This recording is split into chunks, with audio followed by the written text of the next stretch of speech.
èho first class order first class mo mú jáde mo ṣe security ní wàhùn ládé ní Jones. You can't go to our villages anymore, so you think we are safe? So àwọn ológun wa mi believe pé ó yẹ kí ìjọba ró wọn lágbára sí nípa ríra modern equipment. most cases wọ́n sọ pé wọ́n ti pààyàn bíbá wọ́n ti báyìí bíbá tó bá ti lè mú àwọn tó wà involved kẹ́ tó mọ̀ wọ́n máa release wọn. It's always very important to focus on what is more important at every point. So they want to attack Lagos, no problem.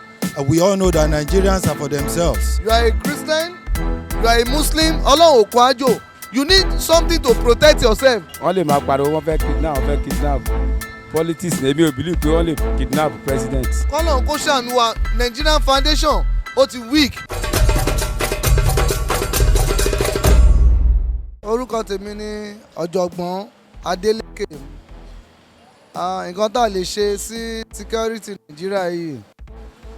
The problem is from Nigerian leaders, so-called the politicians. And we want the Oduduwa People's Congress OPC and most important structures of the southwest ní bíbí because Ọlọ́run jẹ́ ká rí ogun tó bá wọ Èkó kò síbi tí mo fẹ́ sá lọ kò síbi tẹ́yìn náà fẹ́ sá lọ but enough ṣẹ́gẹ̀ àwọn people yìí wọ́n ní informant tí olè bá fẹ́ wá rọ̀bù níbì kan olè inú ilé ló máa fún tìta ní information pé nǹkan báyìí wà níbí bíi but I pray Ọlọ́run máa secure Nigeria.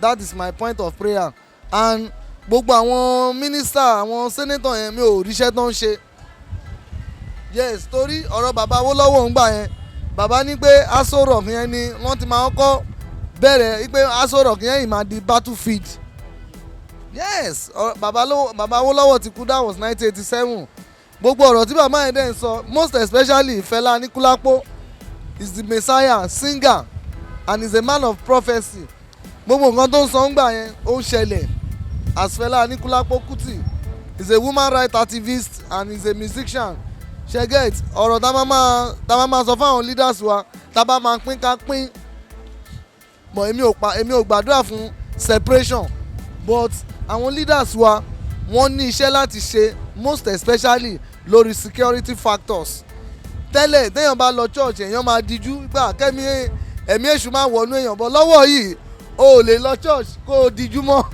ẹ̀rù ń bà everybody and àwa Yorùbá a nídìí láti gbogbo àwọn ìṣẹ̀ǹbálẹ̀ àwọn traditional kìíní tá a ti forsake yẹn ká lọ padà síbẹ̀ ká lọ renew ẹ̀ torí àwọn bíbú yìí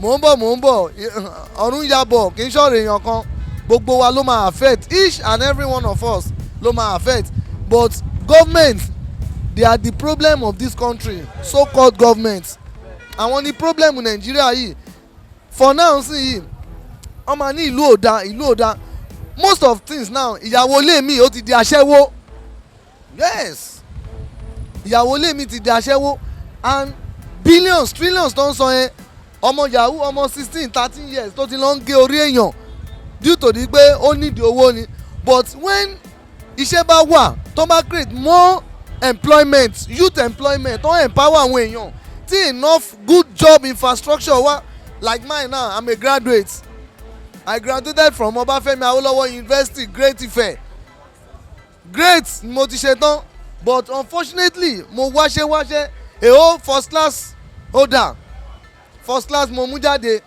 mo ṣe security ní wàhùn ládé ní Jones but I couldn't secure any profitable job but for now MC ni mo ń ṣe entertainer radio presenter kọ́lọ́n kó ṣàánú wa the problem of this country is our leaders lack of good leadership ọ̀rọ̀ bàbá Awólọ́wọ̀ dẹ̀ ló máa ṣe ipe Aso Rock yẹn yìí máa du battlefield those days ṣé èèyàn kan lè lọ sí òun pé òun fẹ́ lọ attack Aso Rock ni but there is no more security in the country yes a lot of young guys they are into ritualists and it's not, the fault is not from them the fault is from government and most of our obìnrin sìn they are rendered useless gbogbo obìnrin sìn wọ́n ti di public prostitute most especially àwọn young girls wa obìnrin tó ń jó ní òòhò we call them strippers nítorí àtijẹ just for them to survive their living. My prayer for Nigeria, God will restructure Nigerian foundation because bíbélì ní pé tí ìpínlẹ̀ bá bàjẹ́ kí ni olódodo máa ṣe. Imagine the incident that occurred at Owo. Ní Owo is a very popular place I know in Ondo State. Church yẹn ti wà for many donkey years. Wọ́n wọ bẹ̀, wọ́n ṣe àwọn èèyàn léṣe, wọ́n pa àwọn èèyàn. Àdúrà wa, God should protect us in this country and most especially àwa Yoruba ká má fi dúdú lẹ̀. Dúdú means by as in pé spiritual ogun. Ṣẹ̀gẹ̀ nǹkan téèyàn bá ní kó fi protect ara rẹ̀, Ọlọ́run ò kọ́ àjò o. Whether you are a pastor, you are a Christian, you are a Muslim, Ọlọ́run ò kọ́ àjò. You need something to protect yourself. Gbogbo òòṣà tó ń sìn nílẹ̀ káàró òjíire ibẹ̀ lọ́n ti bí èmi. My parents originated from Ekiti State. Gbogbo òòṣà tó ń sìn nílẹ̀ káàró òjíire gbogbo ẹ̀ pátá ló wà family mi. But this day pé a ti ń lọ church ìyá mi á ní ẹ má máa gbẹ́lẹ̀ last time mo lọ ìlú mi àwọn bàbá yẹn ní jẹ́ fún ẹ mo ní bàbá mo ti ń lọ church mi ò ní interest. But a time is coming pé I am still going back láti lọ gba ọgbà àwọn kinní yẹn because ayé tá a wà yìí èèyàn lè máa lọ lálẹ́ kán attack èèyàn gbàgbàgbàgbà níbo lèèyàn fẹ́ sá sí. a ní security in Nigeria kọ́lọ̀ kó dẹ̀ ṣàánú wa kọ́lọ̀ kó ṣàánú wa. Nigerian foundation ó ti weak and inflation ti pọ̀ jù. Láyé ìgbà kan èlò ló ń ṣe dọ́là kọ́lọ̀ ṣàánú èèyàn. I pray the Lord will have absolute solution to Nigerian problem lágbára Ọlọ́run and ẹni tó máa ní wá lára ní next year kò ní débẹ̀ ẹni tó máa tu ìlú yìí lára lọ́lọ́run máa gbé síbẹ̀. Tí military bá fẹ́ take over let them take over. We are tired of bloodly civilian government. My name is Isaac Daniels anyway. I've been hearing that rumor and behind every form of rumor, yeah, there's an atom of truth. There's no doubt there's insecurity everywhere, yeah, but we should be vigilant. We don't need to be told this time. Everybody needs to be vigilant, yeah. With what we are seeing at Lekki, every little thing, they get somebody born. Before you know it, they say it's blasphemy. We can't travel out of town. We can't go to our villages anymore. So you think we are safe? I don't think we're safe. But my fear is there any hope for our children in this country with the way it's going? Definitely there's insecurity. You know, there's insecurity and education sector is zero. It's not working. Yeah? There is no reasonable employment. Yeah? So nothing is working. That alone is insecurity. Because there are a lot of youths out here, you see them sagging, walking on the street, there's no job. Yeah? Government want them to, Nigerians are not lazy, we are hard working. Like you see me, I'm going now, before I come back could be maybe like 11, 12 in the night. It's not safe, nobody is happy, bro. Nobody is happy. So they want to attack Lagos, no problem. We all know that Nigerians are for themselves. Every family for themselves. We don't have a government. So that's all I have to say. We heard there have been a threat, you know, in a country where a president is being threatened, then who is safe? Who is safe? That's the question. My fear, like I said, is there hope for our children? I'm ready to fight and die. But is everybody ready to? There's no hope. Nobody is happy. There's insecurity. It's obvious to the blind. Do you understand? The solution is let our education sector work. Let the students go back to school. Yeah? Provide jobs, not factories where you have Lebanese and Indians turning our youths to slaves. Do you understand? Provide electricity so people can work. Not every little business you have to run around for fuel that is not existing. It's almost 200 naira per liter now. It's not working. So that alone is insecurity. What should they do to fight this insecurity? Create reasonable jobs. Yeah? Let our students go back to classes. Yeah? These are what they need to do. So that's it. Those in prison, yeah? Reform them. Don't just pack them into the prison and make them get worse. Reform them. That you can fight insecurity. So that's all I have to say. Well, opinion mi ni pé government ní láti ṣe nǹkan tó tó àti nǹkan tó yẹ. Number one, mo believe pé láti joy ẹ kí ìjọba ti lè wá ọ̀nà láti dẹ́kun àwọn bandits. Ìgbà tẹ́lẹ̀ wọn kúrò ní north east àti mọ̀ pé definitely wọ́n máa scatter around. Wọ́n dẹ̀ ti ní cells all over the country now. Now the first time wọ́n lọ Kuje ní Abuja, wọ́n lọ prison. Now lánàá between Buhari àti Kubwa wọ́n attack. So definitely wọ́n ti ní cell l'Abuja nìyẹn. So èmi expect wípé àwọn military àti gbogbo àwọn agencies ta ní káwọn náà kọ́ máa wọ̀ on the defensive kọ́ wọ̀ on the offensive so that wọ́n á lè dẹ́kun iṣẹ́ tí àwọn pípọ̀ yẹn ṣe. Bọ́tí ìrírí tí gómìnà lè ṣe nìyẹn. Nítorí bá ṣe ń wò yìí ó ti ń fẹ̀ lójú tàbá dẹ̀ ṣọ́ra akẹ́tàn jù yẹn lọ. Fúnlẹ̀ Yorùbá bí ọdún mélòó sẹ́yìn bẹ́ẹ̀ méjì àbí mẹ́ta á dá Àmọ̀tẹ́kùn sílẹ̀. So èmi dẹ̀ rò pé ó yẹ ká ṣe. Ṣẹ́rí issue tèmi ní pẹ̀lú government agencies wa ni pé a máa ń jókòó sójú kan. Now á dá Àmọ̀tẹ́kùn sílẹ̀. Àwọn Àmọ̀tẹ́kùn yìí kì í ṣe pé kán wà ní ìgboro kò yẹ pé kán kàn wà lójú kan wọ́n máa pàráàrò káàkiri. So tó bá ń pàráàrò káàkiri a lè mọ̀. We need to be proactive. Let me put it that way in English. We need to be proactive. Gbọ́dọ̀ wọ́n di defensive. So ka ìjòyè ojú lálákọ̀ fi ń ṣọ́rí tó dáadáa nìkan wà lójú a lè máa lọ káàkiri. Àwọn ní south west ti wá yìí o a nílò láti fojú sílẹ̀ gidi ká má jẹ́ kí nǹkan tí a lérò kó ṣẹlẹ̀. Lẹ́yìn ìtọ̀wọ̀ mi ìgbàdúrà kí nǹkan mi tún ṣẹlẹ̀. So tábà dẹ̀ fẹ́ kó ṣẹlẹ̀ nǹkan tá a ní láti ṣe ni pé kí àwọn security agencies wa kán máa pàráàrò káàkiri so that kò yẹ kó máa kàn jókòó sójú kan wọ́n máa lọ káàkiri láti wò. Ìrànlọ́wọ́ tíjọba bá lè ṣe nípa àwọn mọ́tò equipment tán lè ṣe kán fún wọn. Ìjọba ní Nàìjíríà a máa ń vote owó fún àwọn kìíní. One of the things tí a lè sọ ni pé a mọ̀ bí kò kí ń sí feedback wípé nǹkan tá a fún ti yó wọ́n ṣe lélẹ̀. Now a sọ nípa padà tùkà jet àti àwọn kan mìíràn yẹn a rí. Now number one, there was a time I think it was during Jonathan's tí wọ́n ní wọ́n ṣe visa Abuja a rí. Èkó náà wọ́n yàn ṣe a rí. So number one, drones ó wà ń sìn láti fi monitor. We need to be a nílò wípé kó jẹ́ pé nǹkan tí àwọn ológun wa máa lò á jẹ́ nǹkan tó wà modern. Báwa náà ṣe ń rí we are in the information age, we are in the technological age. So kì í ṣe nǹkan tá a kàn máa jókòó sójú kan. One, drones ó ń ṣiṣẹ́ gan sìn láti máa fi pàráàrò. So àdẹ̀rí bọ́n ṣe ń lò lamẹ́ríkà. So àwọn ológun wa èmi bí pé ó yẹ kí ìjọba ró wọn lágbára sí nípa ríra modern equipment, modern things tí wọ́n máa lò kì í ṣe àwọn kìíní. A gbọ́ pé nǹkan táwọn bandit ń kún sí ó ju nǹkan táwọn ológun wa lọ ṣé ó yẹ kó rí bẹ́ẹ̀. So ó yẹ kí ìjọba wa kí wọ́n rí wípé wọ́n ra ní tó wà modern tó wà sophisticated láti lò.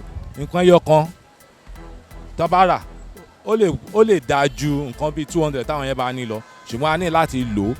So èmi rí i pé nǹkan mi lérò pé ó yẹ kí Nàìjíríà wà ní position yìí pẹ̀lú owó ta ní àti nǹkan ta lè rí. So àwọn nǹkan bá dẹ̀ tún ní náà ká mọ̀ pé a lò ó bó ṣe tó àti bó ṣe yẹ. Torí ìgbà tá à ń pariwo pé àtàbá ti ra Tucano jet tàbá ti ra Tucano ti dé láti jọ ìsìn àárín nǹkan kan. Àwọn bandit ìgbà yẹn gan-an tó wá ń pàráàrò káàkiri tí wọ́n ń ṣe oríṣiríṣi ọṣẹ́.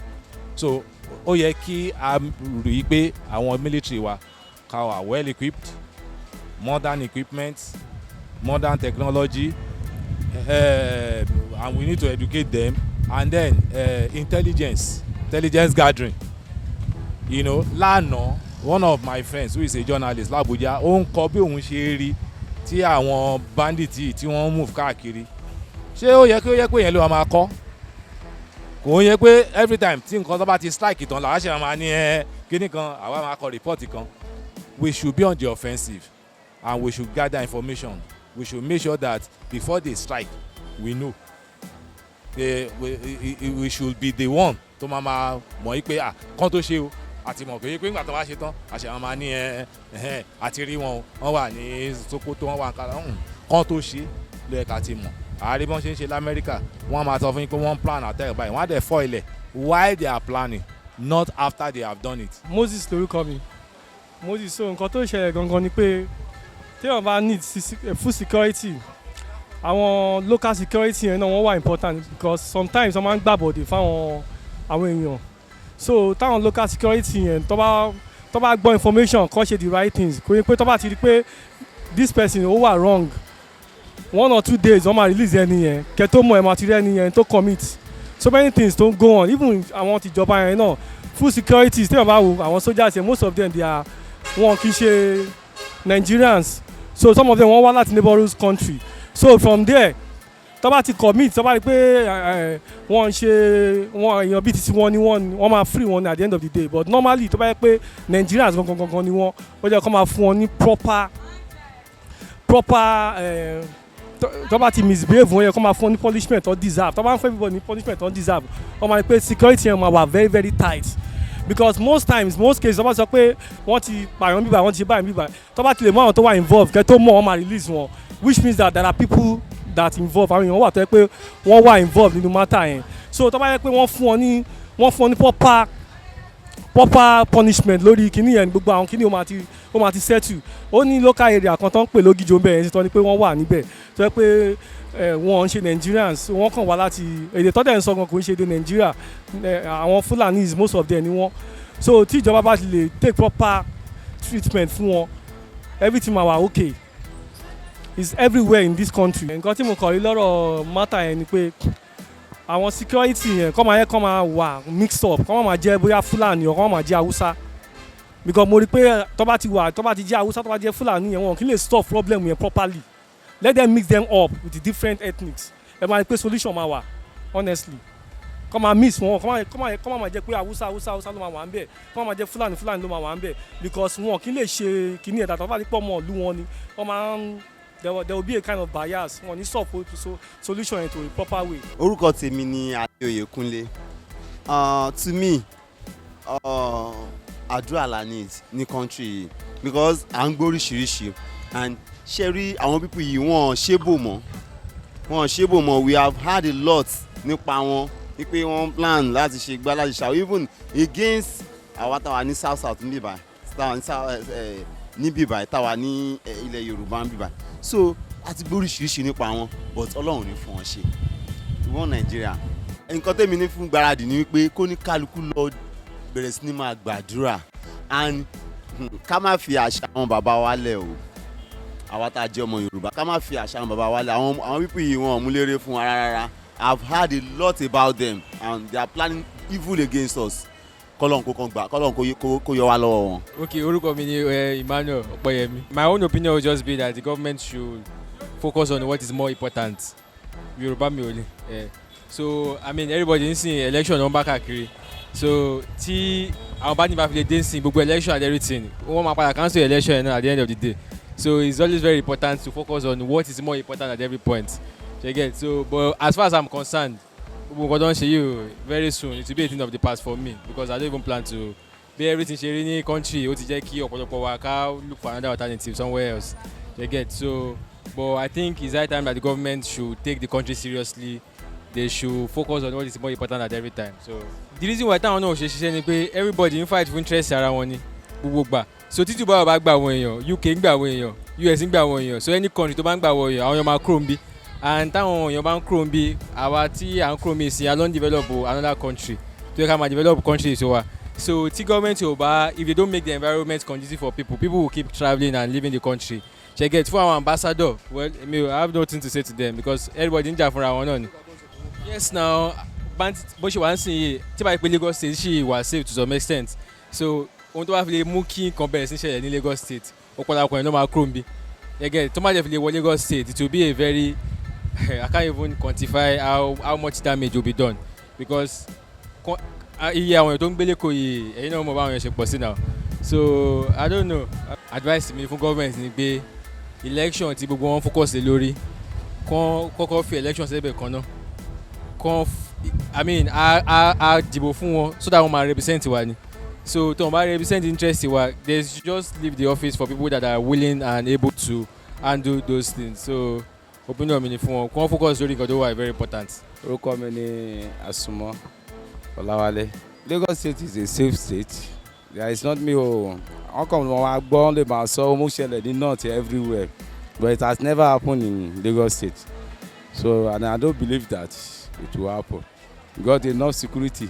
Ekiti though security in Lagos State were tight. And I believe that before anything can happen, informant ti ma spread the gbogbo information so they will not be able to perform their this thing. Ìmọ̀ràn mi fún wọn ni pé kán tẹ̀síwájú bọ́n ṣe ń ṣiṣẹ́ wọn lọ. So àdúrà mi tí wọ́n pé bí wọ́n ṣe bẹ̀rẹ̀ tọ́lọ́run ti bá wọn gbé láti bẹ̀rẹ̀ kò ní jẹ́ ó sún wọn kó má yẹ kó sún wọn. The only thing tó wà ń bẹ̀ ni pé Lagos State ti ban the ọ̀kadà already now. Lagos State government has banned all these ọ̀kadà rider pé kán ti ban wọn pé kán má ṣiṣẹ́. So èmi ò believe pé bóyá Hausa or Fulani or Yoruba or Igbo. All what I believe is that we are one. Ìmọ̀ràn mi ni láì sí ìjọba kò sára ìlú láì dẹ̀ sí ará ìlú kò sí ìjọba. Ẹ̀yin kan tẹ́ bá mi sọ̀rọ̀ sí ìjọba ni. Ìmọ̀ràn mi ni pé kán fọwọ́sowọ́pọ̀ pẹ̀lú security. Tó bá ti lè fọwọ́sowọ́pọ̀ pẹ̀lú àwọn security àwọn ọlọ́pàá àwọn soldiers àwọn anything àwọn tó ṣàjẹ́ àwọn tó secure. Èmi believe pé with their cooperation everything will be okay. Politics nìyẹn. So wọ́n lè máa pariwo wọ́n fẹ́ kidnap. Politics ní èmi ò believe pé wọ́n lè kidnap president. Ó lè wáyé o but èèyàn tọ́lọ́run ò bá mú. But àwọn gbàdúrà kan kidnap o Nigeria government wa president wa kò possible.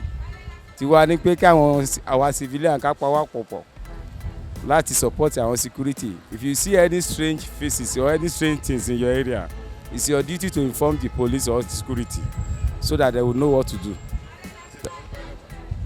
I'm Ọláwálé Àsùnmọ́. Ọlọ́run á gbà wá ní ọwọ́ àwọn ọ̀tá ìlú yìí lágbára Ọlọ́run á máa kó everybody yọ àti ààrẹ orílẹ̀-èdè àti àwa ọmọ orílẹ̀-èdè Ọlọ́run á máa kó wa yọ. The only thing ni pé ìlú yìí àwọn tó jẹ́ ààrẹ náà wọ́n mọ àwọn who is who. So àwọn náà ní kàn try láti lè bá àwọn force wa sọ̀rọ̀ láti lè help out lórí àwa citizen kí nǹkan má bàa ṣe àwa citizen. So mi ò ní enough ọ̀rọ̀ láti lè sọ because mo believe pé àwọn olórí ìlú wọ́n mọ nǹkan tó ń lọ so they have to do something about it. Àná Ọlọ́run á kó gbogbo àwa tá a jẹ́ citizen Ọlọ́run á kó wa yọ. Lágbára Ọlọ́run kí a mọ̀ pé àwa náà ní equipment láti lè fi dojú ìjà kọ wọ́n so kí ààrẹ kan try láti pé bóyá kan look further fún àwọn tó wà ní òkè òkun láti lè help wa out lórí issue yìí. President náà máa kidnap lágbára Ọlọ́run mi gbàdúrà pé Ọlọ́run ò ní fún wọn ṣe so kí ẹni bíbélì ní ẹni tọ́lọ̀ bá ń ṣọ́ kóun náà máa ṣọ́ra ẹ̀ so since tí president náà ti mọ̀ so a ní láti gba enough security láti lè fi guide president. My name is Rejoice. So I really don't know what to say about it because as it is, we all know what's happening in Nigeria and we can all sit all ourselves. So I really don't know what to say about it. I feel all of us, we should all just leave this wicked word because it's a wicked word, like seriously. Nothing is helping out, like government are not helping, situation are getting worse, so there's no point. There's no point really, like seriously, there's no point.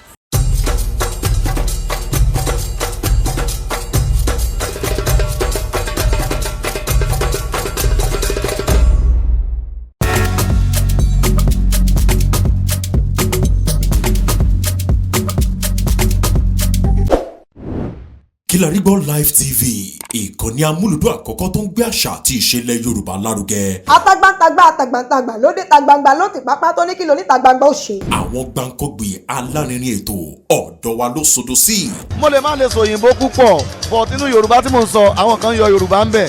Ṣé báwa náà kọ́ Ọlọ́run ọba ni kámú láti Kilarigbo Unlimited. Kilarigbo Unlimited ládùn ètò tí kò láfiwé. Alárakúàrà. Orí ètò Alárakúàrà ní àwàyè lórí Kilarigbo TV. Mo lo ata, tomatoes, àlùbọ́sà, ẹyin, mo lo carrot, mo dẹ̀ tún fi hot dog náà sí. Mélòó la fẹ́ kà nínú eyín adépèlé KPK kò gbọ̀kẹ̀ Kilarigbo ló ń jẹ́ bẹ́ẹ̀ ká ṣe àkálẹ̀ àwọn ayẹyẹ lọ́nà tí ìgbàlódé léyìí tẹ́yìn ó sì gbádùn ẹ̀. ọba sọyún ọ̀rọ̀ jábẹ́sì padà ìwọ ni olúwa wá fàyè mi ṣe yanu.